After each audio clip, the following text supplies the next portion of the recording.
12 o'clock, three-man front on this Wednesday. Appreciate you joining us. Brian Edwards, our Vegas insider, in the 10 o'clock hour. Chris Stewart, voice of the Crimson Tide, recapping the win over South Carolina. This week, the bye week for the Tide as they get set for LSU. Nick Roush is going to be joining us from Kentucky Sports Radio. Lots to talk about with the Cats and the Tigers. Inside of Jordan-Hare this weekend, could it be a losing coach leaves town match? Potentially. Nick joins us on the Higginbotham Hotline. Nick, how are you on this Wednesday? I'm doing well. It's a little rainy up here in the Commonwealth of Kentucky, but I do like to envision just like Greg Sankey in midfield, and he's got Mark Stoops and Hugh Freeze, and the microphone comes down, and once the game's over, they shake hands, and then he's got to kick the loser out. Right? Let's bring some pro wrestling to Jordan-Hare Stadium. Well, it's interesting because, $38 million to tell Mark Stoops not to coach Kentucky anymore. Meanwhile, Auburn right around $16 million to tell Hugh Freeze to go home for the summer. What's the latest that you could tell us on the future of Mark Stoops? You know, Kentucky fans are kind of stuck in this weird holding pattern because even though the season appeared to have been decided when they lost at home to Ole Miss and then got rocked by South Carolina, Mitch Barnhart isn't one to pull the trigger too quickly. He was going to let Mark Stoops coach to decide his future. He kind of felt that he earned that right. Stoops is the longest tenured coach in the SEC, and he's got more wins than any other coach in Kentucky football history. So it's unfortunate for Kentucky fans because they've been just kind of stuck, and Kentucky keeps losing, but there's not really a light at the end of the tunnel. I know some suggest that maybe the trigger could be pulled as soon as Sunday, but are you really going to do that if you lose as a 10-point underdog at a place you've only won once since 1960? I doubt it. Now, that may change after Florida. Kentucky hosts Florida next week, and at the end of the Tennessee game, there was only orange in those stands. And so if you have another showing, a home game where fans aren't there, then that could force the athletic director into action. So it could be just around the corner. I'm prepared if something happens on Sunday, but I'm not certainly expecting it one way or the other. If things continue, Nick, to trend this way, though, for Kentucky, is there any way that you can imagine that you can sell to the fan base Mark Stoops coming back for another season? The funny thing is my co-pilot over at KSR, Adam Luckett, we kind of agreed that, hey, much of this season is going to be decided on how Cutter Boley plays in the second half. Your future's kind of riding on him. Crazy part is he's actually been awesome. And he's exceeded all expectations and is getting better week to week. The issue is the results haven't come, right? Like against Texas, he had 300 yards, but they still only mustered up 13 points. The points finally came a week ago against Texas. He had against Tennessee, had 5 passing touchdowns, the most Kentucky quarterbacks had in almost 20 years, but they still got blown out. So I think there was a part where you could tell, hey, Stoops is going to get a GM. He's going to rebuild the staff. The GM is going to be responsible for roster development, and we're going to rebuild this thing around Cutter Boley. But it feels like that ship has sailed with Big Blue Nation. So I want to ask you about the hottest name in this coaching cycle. It's someone that we're very familiar with, and that's John Sumrall. He's a Huntsville native. Obviously, he played football at Kentucky, coached at Troy. He's now at Tulane. Now his name is popping up everywhere. Would it make sense, or are you hearing anything in regards to maybe Mitch Barnhart would want to make a move on Stoops because maybe you could pull at the heartstrings and get John Sumrall before someone like an LSU or a Florida is able to grab his services? Well, that's why a lot of fans were wanting Mitch Barnhart to pull the trigger a year ago because there weren't any other attractive openings, and Sumrall was a candidate for that North Carolina job. There's a real fear of missing out on a guy who is not only ascending, but has that connection to the program. He played for Rich Brooks, who was the most successful coach of the 21st century until Mark Stoops came along, and then he coached with him too and was a part of a 10-win team in Lexington. I think there's no doubt in my mind that that would be the first call that Mitch Barnhart would make. And I know there's a lot of Kentucky fans out there who are worried, like, well, how can Kentucky have a shot with this guy when there's so many other jobs opening, and he's certainly going to be a candidate for those. Auburn, in particular, is the one I think most have worried about because he is a Huntsville guy, and that's a place with a lot of resources that can win a national championship if they get all their ducks in a row, which is rare. And I think that is the sort of key to all of this with Summerall, the ducks in the row part, right? Like, will Auburn ever have all of its ducks in a row? I don't know. Whereas I think the selling point for Mitch is that, hey, I know up here it's a little bit different. We've got basketball that's pulling at some of the money. But the thing that Summerall has going for him is he would have 100% support from everyone here. I mean, they filled up Rupp Arena when Mark Pope had his introductory press conference. They might fill up Kroger Field if John Summerall comes home, right? And I don't know if he would get that anywhere else. And that isn't just fan support. That's support financially from boosters and the football alumni who already have an established relationship with Summerall. So I think it'll be tough, but I think Kentucky could get it done because they do have that sort of ace in the hole. If it's not John Summerall, James Franklin, he could end up landing another job very soon. Eli Drinkwitz, we do think, me and Pat do, that Eli Drinkwitz probably going to make a move potentially to Florida, maybe somewhere else this season. Alex Golish at South Florida, Ryan Silverfield at Memphis.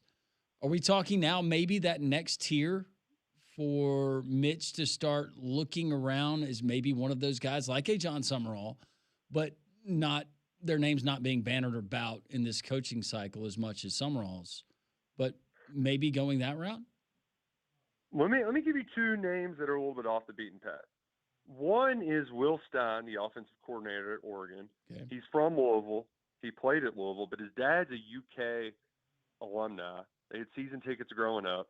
I think there's some interest there. And one thing about this cycle is that there's a lot of places that are just prioritizing head coaching experience. If you haven't been a head coach before, we don't want you. So that could give Kentucky, if this was 10 years ago, Kentucky probably wouldn't have a shot at Will Stein, but they might this go around. And I think that opportunity to coach in the SEC might be enough to convince Will Stein to come home. Here's the one that I think might – everybody listen on the radio. Get ready for this one. What about Dabo Swinney coming to Lexington, Kentucky? Hang on. Huh? Hang on. Hold on, We're Nick. going to collect ourselves. Yeah, we're Dabo, still going to be respectful, but hang on. Yeah, Dabo was born and bred here in Birmingham and obviously played at Alabama. So you're saying that if he's looking for a escape hatch to get out of Clemson, South Carolina, it may be in Lexington. Exactly. And I don't think if Mitch Barnhart and Dabo Swinney get on the phone, I mean, they are a match made in heaven, right? Like their values all align. And, Dabo, he likes to talk about little old Clemson. If he gets sick and tired of dealing with all of them, he could go to the SEC.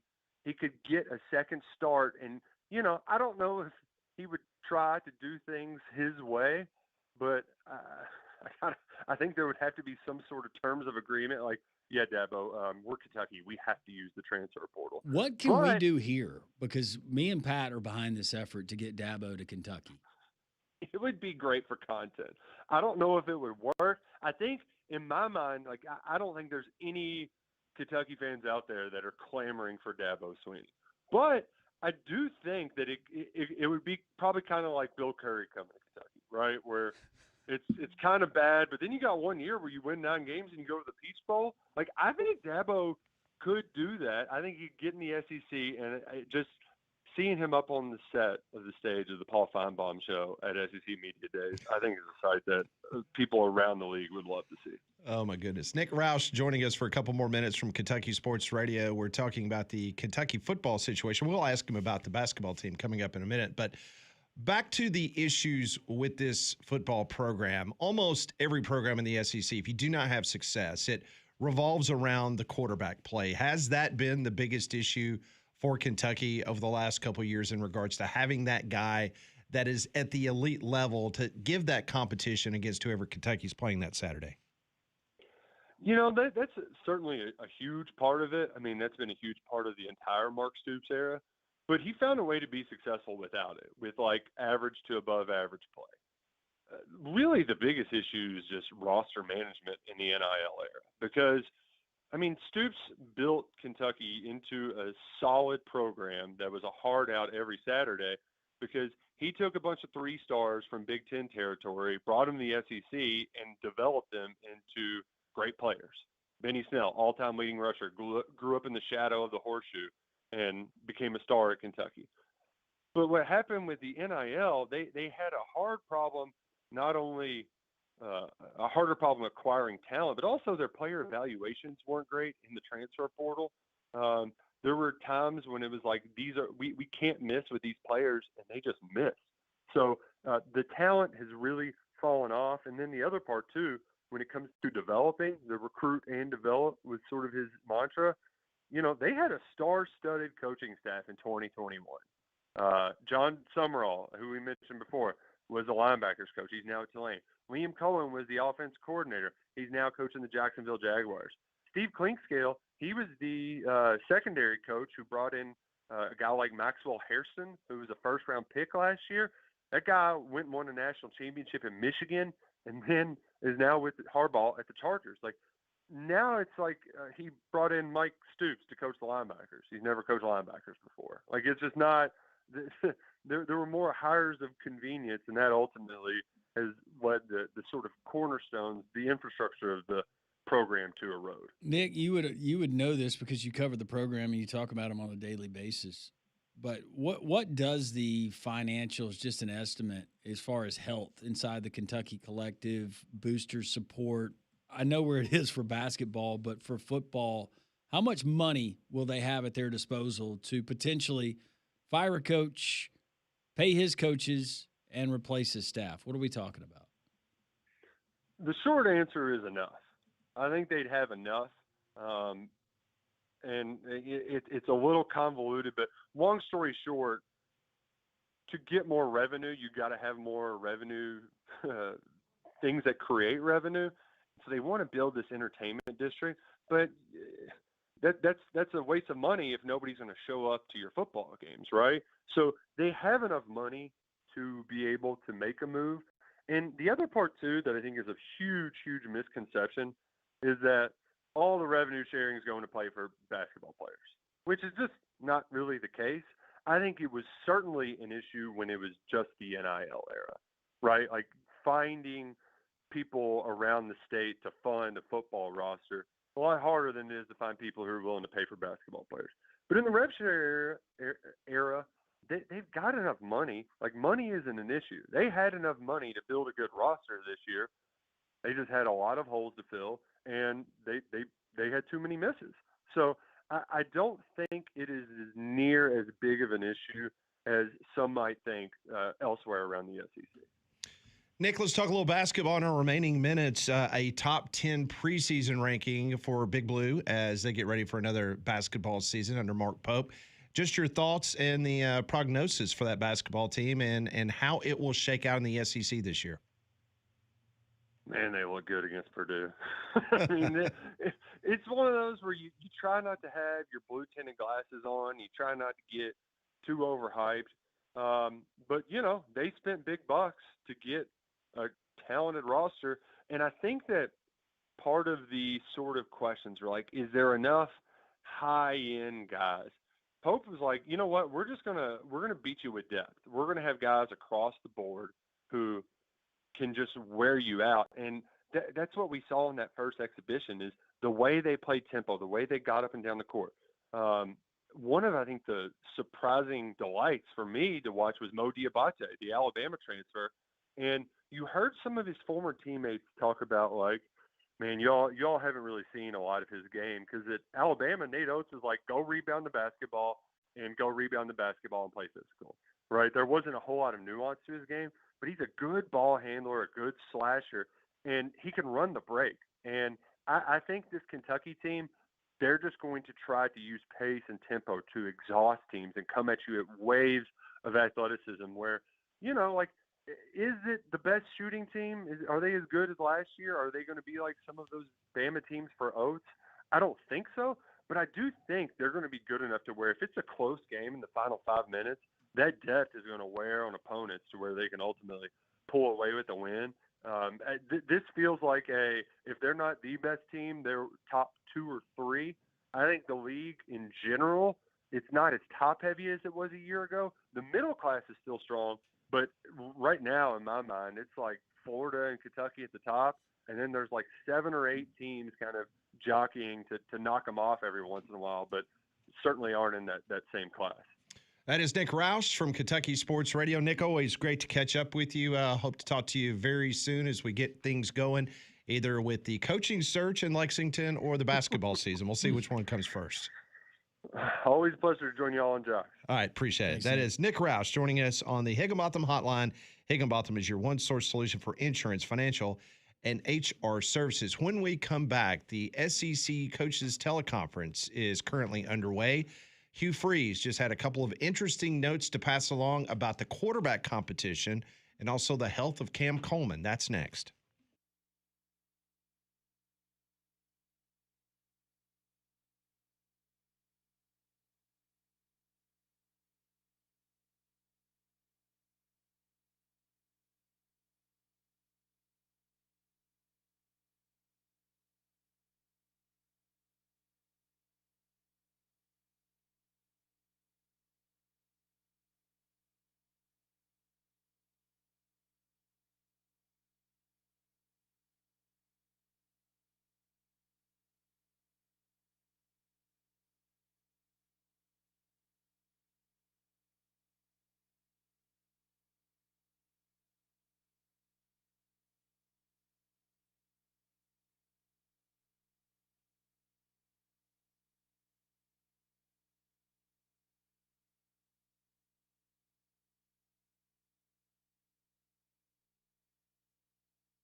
A little Evis on this Wednesday.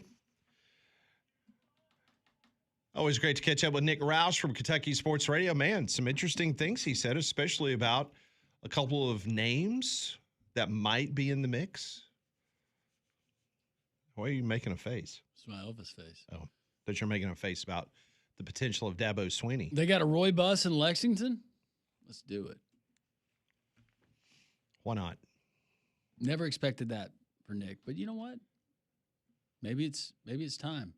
Now, Dabo thinks that there's more championships left in Clemson. Going back to when Bill Curry left Alabama, I mean, think about this for a second. Couple things. Bill Curry gets Alabama into the Sugar Bowl. They win the SEC. They go to the Sugar Bowl. They lose to Miami in the Sugar Bowl. He grabs Prince Wembley's face mask there in New Orleans. Fans love it because it's like, okay, we finally see Bill Curry being a real football coach. Had Alabama undefeated going to the Iron Bowl, the historic game down at Jordan-Hare Stadium, first ever Iron Bowl. They lose to Auburn. But because of tiebreakers, there was a tie for the SEC championship. I think 3 teams. I think it was Auburn, Tennessee, Alabama, something like that. Sounds right. Alabama ends up going because of certain tiebreaker rules to the Sugar Bowl. They lose to Miami. And then soon after that, Bill Curry goes to Kentucky.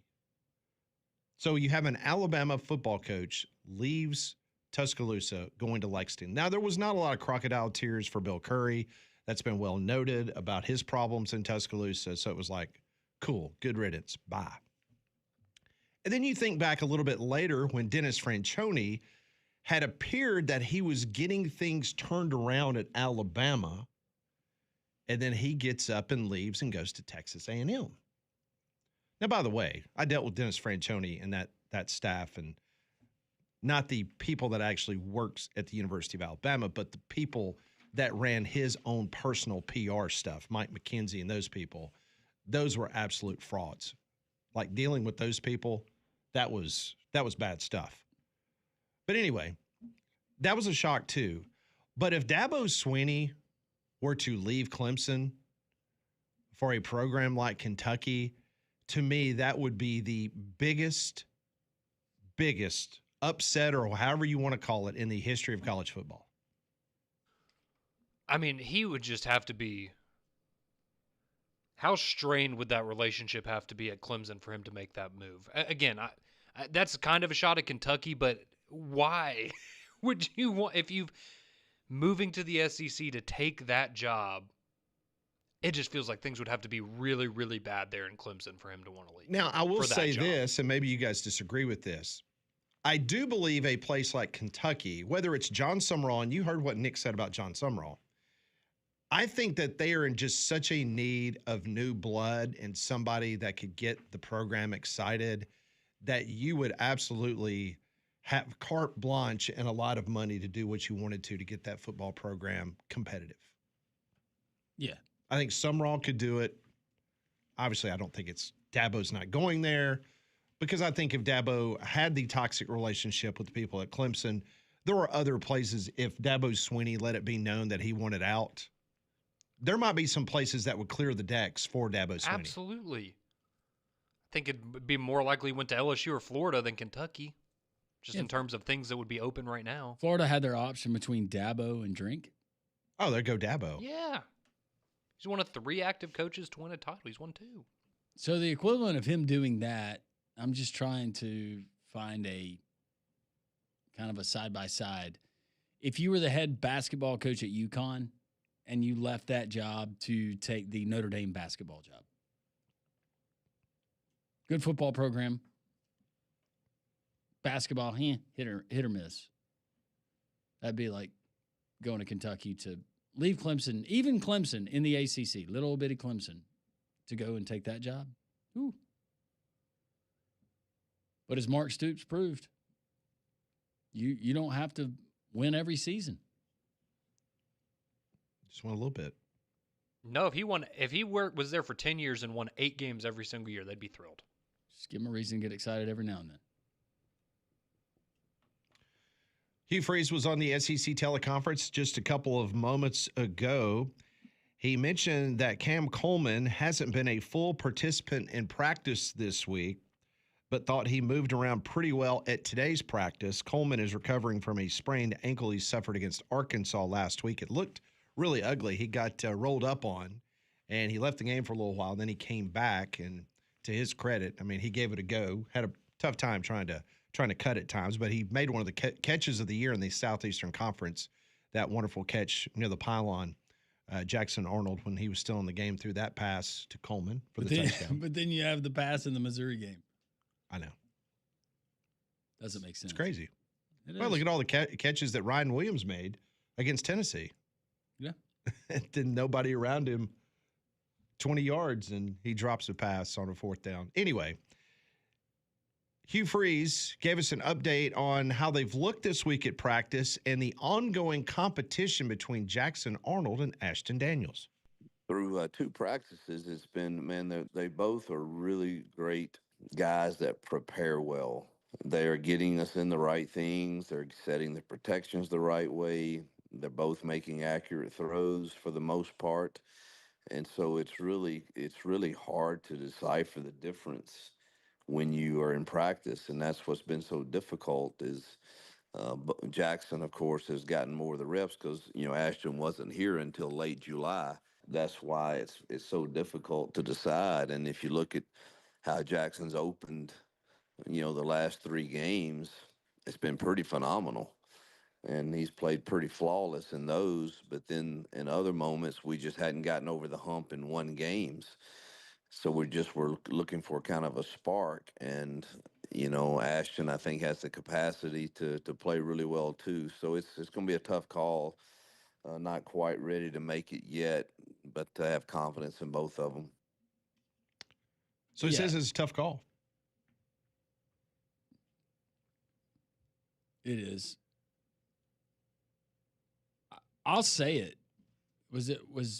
Something there with his audio, because I know our listeners are thinking about it. Was there anything different with the feed? Because he sounded much different on that teleconference. Maybe he's got a cold.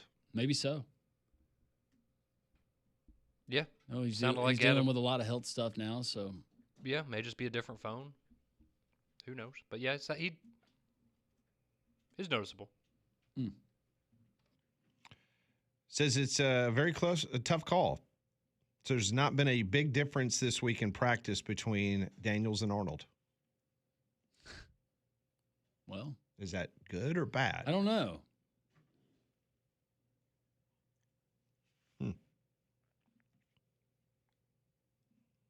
Look, I don't think you have to reinvent the wheel, run the football. You've got a defense that's helping you out on that side. Run the football, make people respect the run, and take your one-on-one shots. Complete the intermediate throws, the easy throws. Kentucky is 9th in rushing defense in the Southeastern Conference. Not in the country, the SEC. Comparable to Texas A&M, Kentucky falls right in between Texas A&M at 8 and LSU at 10 against the run. And by the way, Auburn's number 2 in that category defensively against the run, only behind Texas. So I subscribe to what you said. You just line up and you mix in some throws, but you just should be able to line up and run the ball effectively and get another win. Yeah, shorten the game. Depend on your defense. Don't leave him out there on the field all day. Don't give a young quarterback a lot of confidence. He's on the road. Make it a hostile environment. And try to get bowl eligible, right? One step closer. Yep, one game at a time. Trey Wallace from Outkick will join us next on 3-Man Front.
It is 12:33. Welcome back on this rainy Wednesday throughout the great state of Alabama. All those folks listening up in Huntsville, Birmingham, Tuscaloosa, Montgomery, and Mobile. We appreciate you tuning us in or watching us on YouTube each and every day or listening on the Jocks 94.5 app. From Outkick, we go and talk to Trey Wallace, National College football writer for that wonderful website. He joins us each and every Wednesday on this program.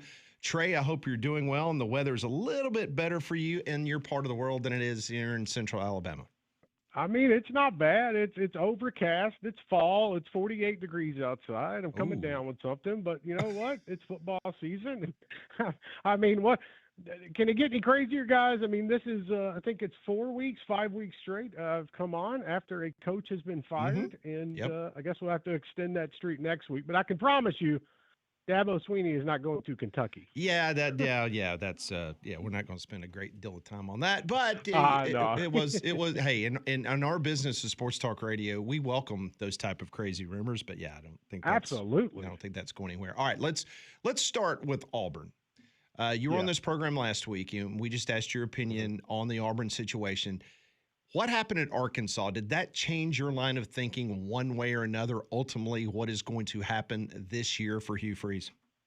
Absolutely not. Absolutely not. I think that Arkansas finding a way to give that game away, I think look, Auburn got out of there excited. That's fine. They got to win. Congratulations to them, by the way. I mean, that's fantastic for the players to be able to go on the road, win like that, not trying to take anything away from them. But I'll give you a conversation that I had with an Auburn booster following the game. Got a text message, and I can't say the exact word that he said, but it started with a D, ends with Amit, and he said, "I can't believe we won that game. Now we have to stick with Hugh for another week." So like this is just the mindset right now. And it's crazy to think, but there are a good amount of people that would have been fine. I mean, my little brother who went to Auburn was like, "Man, that stinks. We won the game." I was like, "Wait a minute, bro. You just won the game. Why? Oh my goodness. What are you upset about?" Like, literally, he said that to me Sunday morning in Nashville when I went over to visit him after the Vanderbilt game, and I'm like, "Okay, like, all right, like Hugh's back." But so I just think you have to find that fine line right now, and I think that John Cohen can say a lot, but this is an Arkansas team that's just not good, so how much can you really take away from a game like that? How much are you going to be able to take away from a game this weekend against Kentucky? Like, I understand they took Texas to double overtime, but then they got throttled by Tennessee. Like, the craziest thing that would happen is Mark Stoops coming down to Auburn, winning the game. Kentucky's got to stick with him for another week. Like, this is like a battle of the who's getting let go on Sunday game. So it's fascinating to me. It's hard for me, guys, to take a lot away from Auburn going on the road and beating Arkansas, besides the fact that the players got up for it, found a way to win the game at the end of the day. That's it for me. With LSU making the move that they did, I think most would say that was unexpected to fire Brian Kelly this past weekend. Do you think that prompts other prominent football programs in the SEC around the country to kind of reassess maybe where they are with their current coach and maybe making a move? So speaking with a bunch of athletic directors over the last 4 to 5 days, and obviously through the season, and a number of different agents, you have a lot of programs around the country right now that are kind of teetering on that edge that are a little freaked out, because it's, what if you make a move and then you're stuck in a situation where you're down to your third or fourth potential hire on your little black book list that every AD keeps in their desk or on their phone. And to me, that's an interesting situation, because yes, Brian Kelly didn't walk in to the facility on Sunday morning thinking that was going to be his last time going in. Like, obviously, there's a little bit of nerves. Okay, how's this going to go down? Let's talk about assistant coaches. If we don't agree, how's this play out with Scott Woodward? And then, I get a text message saying, "Hey, Governor Landry's been called. They're going to have a meeting with the Board of Supervisors. They're going to talk about the contract." And I was like, whoa, wait a minute. And that was 2 hours after everything that went down that morning. I was like, okay, well, that picked up quick. Here we go. And so I think around the country right now, whether that's Kentucky, whether that's Auburn, I'll even throw South Carolina in there, even though I don't think Shane Beamer is on any kind of hot seat. He may be looking to maybe look around. I think that it gives them a little bit of pause. But at the same time, guys, if you don't make a move and you don't try to swing for the home run, what's going to be available in 2026 if things don't go your way? So a lot of schools are going to roll the dice here because, and Mark Stoops, God-loving man, like that thing's not turning around. Apathy has set in with that fan base. They're worried about basketball now. They could probably care less what happens with the football game on Saturday. Besides, if they lose, let's move in a different direction.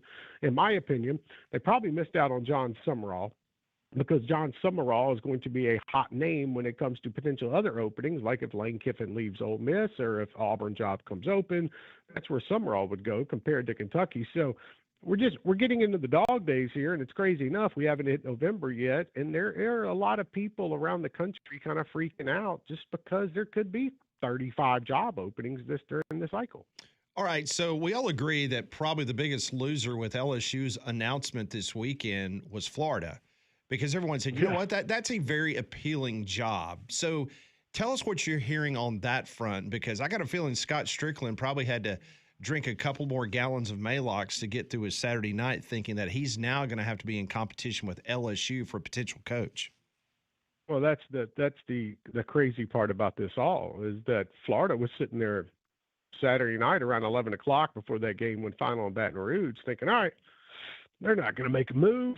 They'll hold on to Kelly. They'll invest. They'll fire some assistant coaches, give him one more year. And then, bam, Scott Woodward has to make a decision. They don't have a permanent president, which is the same situation that's ongoing at Florida right now. Now, LSU is going to hire their new president within the next 2 weeks. But you look at the trajectory of where this coaching search was going, and I don't mean this in a rude way to Florida. I'm just looking at it from prestige, from financials, from high school recruiting, from the portal. I would have to say LSU is a better job, I guess, nationally than maybe Florida is. And the guys, there's an argument to be made on the other side. I get that part. But really looking at it, Scott Strickland now finds himself in a spot, because this whole time you're thinking, okay, what other big job could come open that I would be nervous about in a coaching search, because potentially my candidate that I'm going after would be looking around? Well, I wrote about it last week. I said, if the LSU job opens up, Lane Kiffin will be interested in that one more than he is Florida.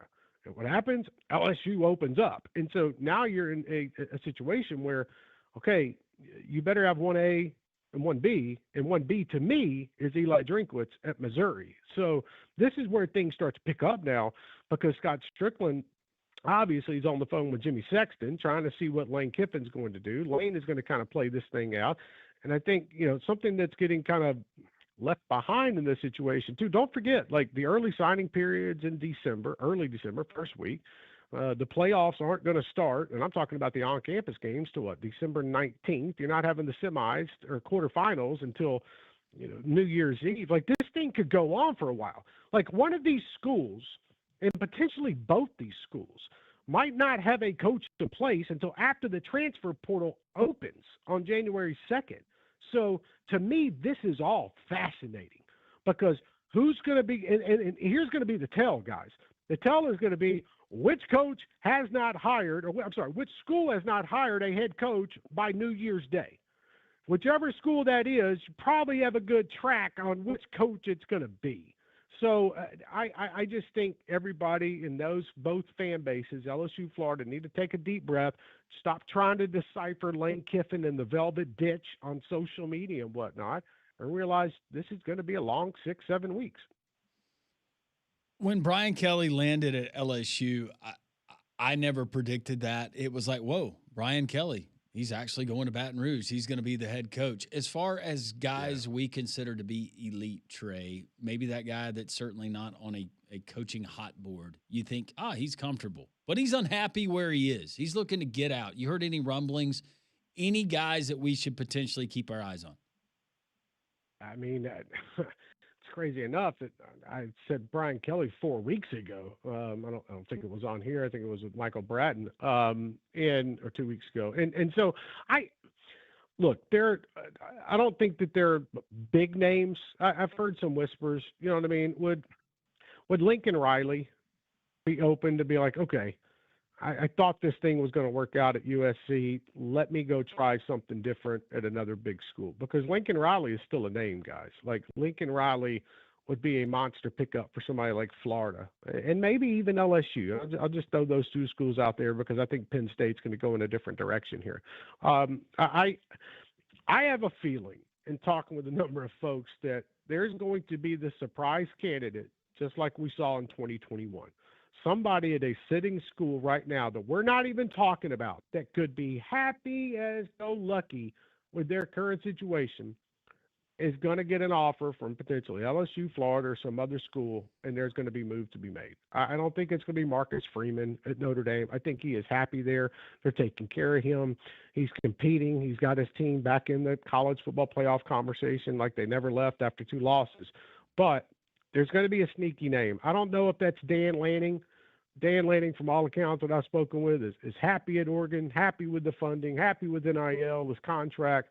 So I hate to guess, but I just say I wouldn't be surprised if there is one of those candidates out there that we're not even thinking about, that's at a big-time job, that decides to make the move to maybe greener pastures at another school.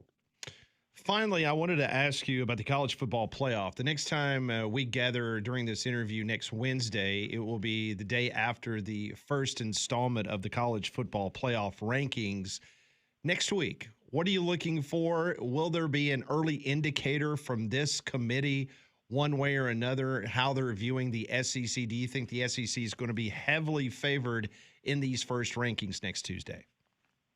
I think so. I think the conversation, guys, is going to turn into how many teams they can get in. Is it going to be 5?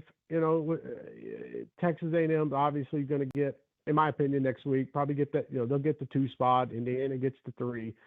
Alabama got a very good argument for me to get the 4 spot right there. And then you have Miami, then Georgia, in my opinion, just going through my predictions list right now. I think that the interesting argument is probably going to come with Notre Dame. Let's just be honest with each other here. Are they going to sit there on the outside looking in at first? What does the, potentially USF, what do they look like? I know they did cut Chanel, but I'm just saying, how does the committee view a 2-loss team compared to, let's just say a 2-loss SEC team compared to maybe a 1-loss Big Ten team, or even a Big 12 squad? So that, I think they're going to give us a little early tell of how this is going, but at the same time, there's going to be so much that changes over the next 5 weeks, guys, in this regular season. To me, that's what makes everything so intriguing, obviously, but we got new squads in here, guys. I mean, are we talking 3 teams from the Big Ten now? Is this Indiana, Ohio State, Oregon? And then is it 4 or 5 teams from the SEC? And then is it Notre Dame gets in from the Big 12? So in the ACC, guys, I mean, to me, I think we're going to set the precedent of where we're at in this week 1 rankings coming out next Tuesday. And then moving forward, it's going to be the argument like we had last year, guys. I mean, we're right back at it, because South Carolina and Alabama were on the outside looking in. There was an argument to be made that they could be 12, 11, something along those lines. They didn't get it. I think we're right back where we were at last season, and now I'm fascinated to see how this part's going to head out. Trey, something we can chew on next week. There may need to be a conversation before the end of the season that Indiana is the best team in the Big Ten. Absolutely, guys. I know we're running out of time here, but that squad's good. They got a good defense. I love Mendoza on offense. I love what Kurt Cignetti has done. Here's the other thing too. I wish that Big Ten title game, maybe, and I'm not trying to forecast things a little bit, but we both know whoever plays in that Big Ten title game is going to make the playoff anyways. I wish there was more on the line there, because I could really tell who the best team is. But yeah, I can't argue with that. And so it's going to be a fascinating weekend of college football. So many great rivalries are going on. I know what the records are around the country. We do have a playoff eliminator game in Knoxville between Oklahoma and Tennessee. And then things are going to start, in my opinion, kind of shaping up for what's going to be just a crazy November. And yeah, buddy, I think Indiana's got that argument, as crazy as that sounds. Trey, we always enjoy the visit. Thank you so much. Trey Wallace, Fox and Outkick, joining us. Where are you this weekend? Guys, I'm gonna be able to stay about an hour and a half away from it now. I'm gonna go cover Tennessee, Oklahoma. I don't think I could have pulled off Vanderbilt 3 straight weeks, even though I had a great time in Nashville last week. And by the way, I'll just throw this out there at you guys. I don't care if Arch Manning plays or not, and you guys can run the tape back next week since y'all love to run tape back on some of my predictions from earlier in the year, which I got one right, by the way. Vanderbilt beats Texas this weekend in Austin. There you go. Yeah, that's what I'm talking about. We love it. Trey, enjoy the game and take care of yourself, man. We don't need you worn down. We're getting ready for the college football playoff. We don't need you sick. Vitamin C, airborne. Do it. Let's go, man. Come on, brother. I'm going to go get some shots, and we're good to go. I'll talk to y'all next week. All right. Thanks, Trey. Appreciate it very much. He joined us on the Higginbotham Hotline. Higginbotham is your one-source solution for insurance, financial, and HR services. Could Virginia Tech be on the cusp of getting themselves a head football coach? We'll give you some insider information that just came out for the Gobblers next.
Oh, what a great show. Appreciate everybody joining us on this wet Wednesday. Brian Edwards, Chris Stewart, Nick Roush, Trey Wallace.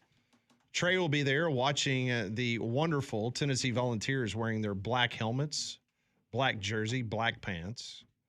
Halloween edition of Rocky Top. Well, as football season moves on, that means changes in the weather are coming, so you need to protect your HVAC system with a checkup from a trained comfort specialist so that when the cold weather hits, you'll have peace of mind that you're protected by America's most reliable and most trusted brand. So go and find a comfort specialist near you at train.com. It's hard to stop a train. So, Conrad makes fun of me all the time because I have all these subscriptions, to the Dublin Times and the Financial Times Network. He makes fun of your ancestry, your lineage. He does, and that's fine. A lot. That's fine. He does mine too. Yeah. Well, I do have a subscription to VT Scoop. That stands for Virginia Tech Scoop. Okay. And I was just behind the paywall because there apparently is maybe they're trying to raise money for James Franklin. Potentially trying to make a move on their next head coach. I will read this directly from VT Scoop's website behind the paywall.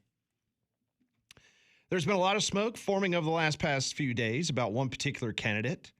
And this is what I'm hearing. This is from Evan G. Watkins from VT Scoop. Love his work. Yep, he's a staff member there at VT Scoop.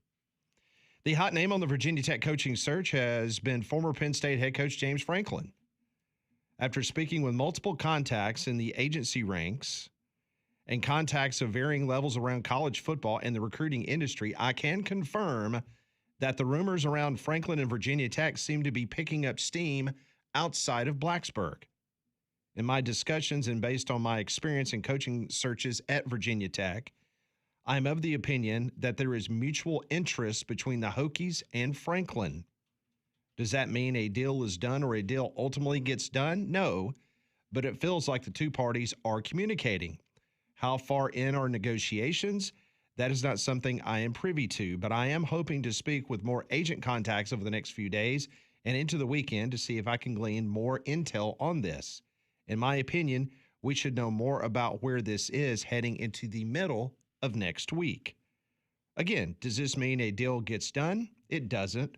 But the fact that there are multiple contacts from multiple backgrounds saying pretty much the same thing leads me to believe that the Hokies are trying to lock Franklin down. They should. If Virginia Tech can get James Franklin, do whatever you can do. It's a guy who's been at Maryland, obviously his time there in Happy Valley. He can recruit. He knows that portion of the country. That still does mean something, not as much as it used to. But he could get that fan base fired up and roll out an exciting vision for the future of Virginia Tech football with all that money that you're asking people to commit. You could do a lot worse.